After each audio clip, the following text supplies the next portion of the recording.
Halo adik-adik, apa kabarnya hari ini? Pasti semuanya dalam keadaan baik dan sehat. Adik-adik sudah tidak sabar kan untuk mendengarkan cerita hari ini? Yuk kita dengar sama-sama.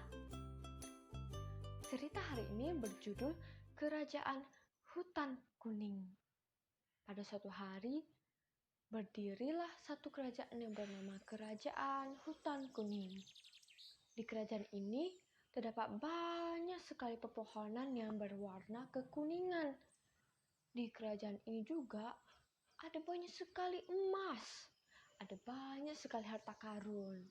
Adik-adik kalau punya harta karun senang nggak? Bahagia nggak? Pasti senang banget ya. Nah, adik-adik berarti kerajaan ini juga kerajaan yang bahagia dong? Ya nggak? Sepertinya tidak juga. Penasaran? Adik-adik dengar sampai habis ya. Kerajaan ini dipenuhi oleh kekayaan yang berlimpah-limpah.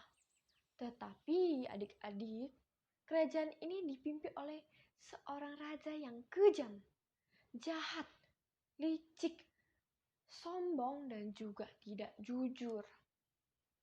Kekayaan yang ada pada hutan kuning diambil, dirampas, dan dimanfaatkan sendiri. Semua kekayaan yang ada di hutan kuning digunakan untuk kepentingan sendiri, bukan untuk para rakyatnya. Sungguh raja yang begitu jahat, bukan? Hingga akhirnya perbuatan raja tersebut mengakibatkan para rakyatnya menjadi menderita. Para rakyatnya mengalami kemiskinan. Bahkan mereka mendapatkan contoh yang tidak baik dari rajanya yang kejam. Para rakyatnya menjadi orang-orang yang suka berkelahi, mengambil harta orang lain, tidak suka menolong, anak-anaknya tidak menghormati orang tua, dan masih banyak lagi. Adik-adik di sini, siapa yang suka menolong orang tuanya? Ayo angkat tangan. Adik-adik di sini, siapa yang suka membantu kakak atau adiknya? Adik-adik di sini, siapa yang tidak suka berkelahi? Ayo. Pasti adik-adik di sini adalah adik-adik yang baik, tidak seperti raja yang jahat itu. Nah, adik-adik, coba kita bayangkan, coba kita pikirkan, apakah rakyat dan juga rajanya dapat kembali menjadi baik? Bisa nggak ya? Mereka bisa kembali jadi baik nggak ya? Ada yang tahu jawabannya? Ternyata adik-adik masih ada tersisa orang yang melakukan kebaikan. Mereka adalah sepasang suami istri, yaitu Nayaka dan Nako. Mereka menyusun rencana untuk mengubah kondisi rakyat hutan kuning yang sudah hancur karena kejahatan. Nayaka, sang suami, berkata kepada istrinya, "Istriku, kita harus membagikan beras, singkong, dan juga makanan lainnya kepada mereka yang kelaparan. Kita harus bertindak." Lalu jawab istrinya, "Benar suamiku, kita harus bertindak. Kita juga harus mendamaikan situasi rakyat ini untuk kembali kepada kedamaian."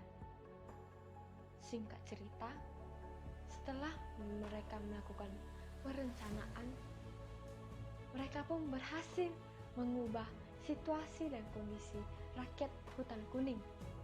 Tidak ada lagi orang-orang yang menderita kelaparan, tidak ada lagi orang-orang saling bermusuhan, saling bertengkar, anak-anaknya juga menjadi lebih hormat kepada orang tuanya, dan juga masih banyak lagi. Nah, adik-adik, kabar ini didengar oleh Raja Kejam. Kabar kebaikan mereka didengar oleh Raja Kejam. Setelah itu, Raja Kejam bertindak. Ia memerintahkan Nayaka dan aku untuk pergi dari hutan ini. Hei, kalian, Nayaka dan aku, pergilah dari hutan ini. Jangan pura-pura baik atau kalian akan kupenjarakan. Wah, adik-adik, Nayaka dan aku akan dipenjarakan. Bagaimana nasib mereka? Apakah mereka akan dipenjarakan oleh raja yang kejam itu? Sungguh raja yang tidak mempunyai hati kasih sayang. Tetapi Nayaka dan Nako tidak takut sama sekali. Mereka tidak peduli akan hukuman penjara itu. Mereka tetap melakukan kebaikan agar rakyat hutan kuning kembali merasakan kebahagiaan. Hingga pada suatu hari, Raja Kejam telah mencapai puncak amarahnya. Ia pun marah besar dan bernekat mencari Nayaka dan Nako dengan kudanya. Padahal hari itu cuaca sedang buruk. Hujan petir, angin kencang di mana-mana. Ia tetap mencari Nayaka dan Nako untuk memenjarakan mereka. Ia berkeliling ke sana kemari, mencari di sudut sini dan sana, tetapi raja tidak menemukan Nayaka dan Nako. Para rakyat lainnya merasakan ketakutan dan juga panik. Mereka khawatir dengan keadaan Nayaka dan Nako. Tetapi Nayaka dan Nako tidak takut. Sekali lagi, mereka tidak takut karena mereka berdoa dan percaya bahwa Tuhan pasti akan menolong mereka. Lalu tiba-tiba raja tersebut berhenti di tengah perjalanannya. Ia berteriak dengan keras dan berkata, "Keluarlah, wahai Nayaka dan Nako. Perlihatkan diri kalian sekarang juga. Aku akan memenjarakan kalian. Keluarlah, keluarlah." Ketika raja berkata demikian, seketika petir menyambar begitu kerasnya. Petir menyambar begitu tepat kepada tubuh raja tersebut. Hingga raja tersebut mati di tengah hutan itu. Adik-adik, begitu mengerikan bukan? Lalu bagaimana nasib para rakyatnya? Keesokan harinya, langit begitu cerah. Matahari bersinar dengan hangatnya, burung-burung pun berkicau dengan nyaring.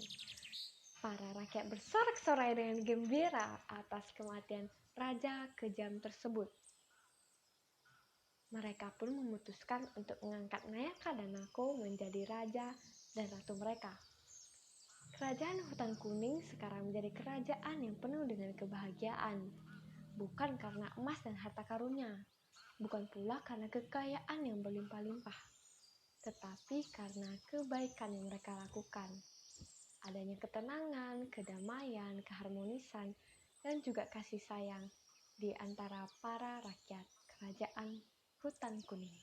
Sekian pada cerita hari ini, adik-adik. Apa saja yang dapat dipelajari dari cerita tadi? Ya, kita harus tetap melakukan kebaikan. Karena apa? Karena kebaikan akan menang dalam melawan segala kejahatan. Kita harus menjadi anak-anak yang baik, seperti menghormati orang tua, tidak suka berkelahi, menolong teman atau kakak atau adik, rajin belajar, dan juga banyak hal kebaikan lainnya. Ingat ya adik-adik, tetap melakukan kebaikan. Sampai jumpa di cerita selanjutnya.